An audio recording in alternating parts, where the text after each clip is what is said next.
You meditate, you read the texts, you follow the rules. So why does your mind still feel trapped?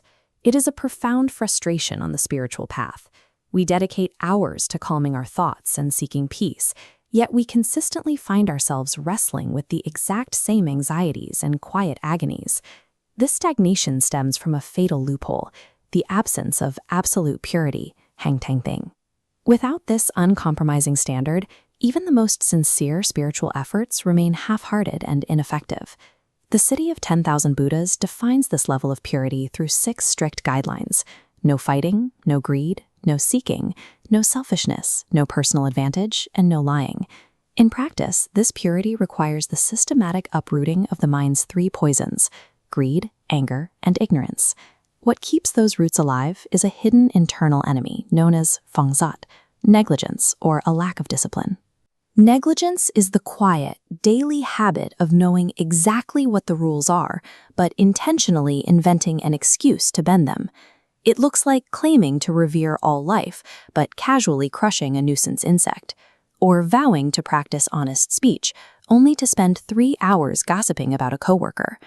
Our brains are wired to bypass the difficult path of long-term discipline, instinctively hunting for the immediate comfort of giving in.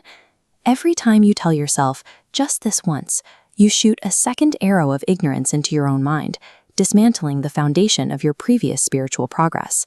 We let ourselves slip into these compromises because we harbor a massive illusion. We genuinely believe we have plenty of time left to correct our behavior later. The Bodhisattva Samantabhadra left an existential warning about this exact trap.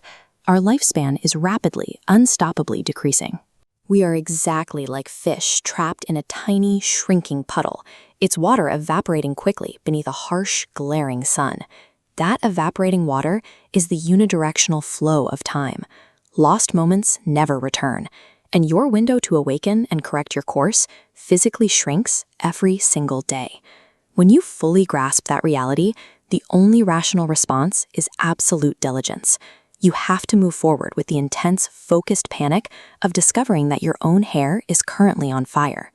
So what happens to the human mind when we finally stop making excuses and permanently close off every loophole of self-indulgence? Discarding the habit of negligence creates space for ultimate wisdom to emerge. This clarity provides the tools to dismantle the mental obstacles and fears that otherwise seem insurmountable. There is an old story of a young man plagued by anxiety who sought peace from a spiritual master. The master handed him a lit clay oil lamp and told him to carry it down a treacherous mountain path and back. The absolute condition of the task was that he must not let the fragile flame go out under any circumstances. Protecting that tiny fire required 100% of his attention. He became entirely deaf to the noise of the village and immune to his own anxieties about the past or the future. That flame represents Cha Nim, or pure mindfulness. Absolute discipline serves as a protective shield, closing the mind to the external noise and internal regret that usually drive anxiety. The clock is running out. Will you remain a fish in a drying puddle, or will you awaken today and extinguish the fire on your head? Tell us in the comments, which habit of negligence will you let go of today?